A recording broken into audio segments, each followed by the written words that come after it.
नहीं होगा। मेरे घर अगर आप प्रसाद पाएंगे तो मैं दक्षिणा में 5 सोने की मोहर आपको प्रदान करूंगी। और फिर बाद में प्रायश्चित तो आप कर ही लोगे, कम से कम 4-5 दिन के लिए कुछ हो तो जाएगा आप पे व्यवस्था। 5 सोने की मोहर। बालक ने कहा 5 सोने की मोहर, ठीक है मैं पा तो लूंगा, लेकिन मैं अपने हाथ से बनाऊंगा, तुम्हारे हाथ से बना हुआ नहीं पाऊंगा। हाँ ठीक है, मैं सीधा सामान दे देती हूं, आप बना लेना। आटा दाल चावल सब रख दिया, गोबर का चौका लगा दिया, बोले आप बना लीजिए।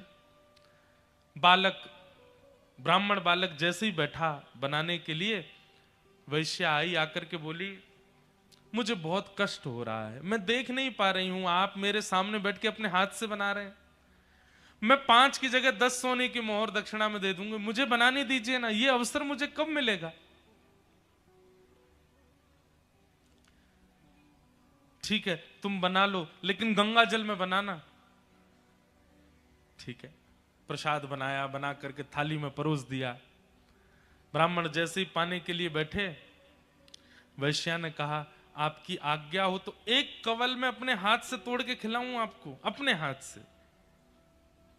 अब मुझ पर तो भूले भटके कृपा होगी आपकी, जानबूझ के तो आप मेरे घर आओगे नहीं, अब आ ही गए हो तो इतना भी मुझे सौभाग्य दे दो, एक ब्राह्मण को मैं अपने हाथ से खिलाऊं। ब्राह्मण बालक बोला तुम कैसे सोच सकती हो, तुम्हारे हाथ से कैसे पाऊंगा मैं। अब मेरे घर का पानी नहीं पी सकते, भोजन नहीं कर सकते, मेरे हाथ का बना नहीं खा सकते, ये सब तो हो ही गया, तो मेरे हाथ से भी खा लो। ब्राह्मण बोले बिल्कुल नहीं, 15 सोने की मोहर दूंगी दक्षिणा में, मेरे हाथ से पालो। ठीक है एक कवल खिलाना, फिर बाद में मैं अपने आप खाऊंगा। बोला हाँ ठीक है। एक कवल जैसे उठा के दिया, वैश्या ने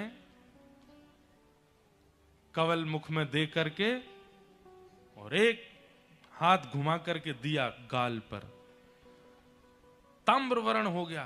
क्या करती हो। बोले पाप के बाप से मिलवा रही हूं आपको। पाप का बाप कैसे। आप मेरे घर का पानी पीते हैं, नहीं पीते, क्यों पिया। बोले वो तो मैंने अनजाने में पिया। अनजाने में पिया तो फिर मेरे घर का भोजन क्यों किया। बोले वो तुम्हारी बड़ी श्रद्धा थी। बोले झूठ मत बोलिए, सोने की मोहर के कारण आपने किया। 5 सोने की मोहर के कारण मेरे घर का भोजन स्वीकार कर लिया, 10 सोने की मोहर के कारण मेरे हाथ का बना स्वीकार कर लिया, और 15 सोने की मोहर पर आप मेरे हाथ से खाने तक को राजी हो गए। अपने पिताजी को जाके बता दीजिए, पाप के बाप का नाम है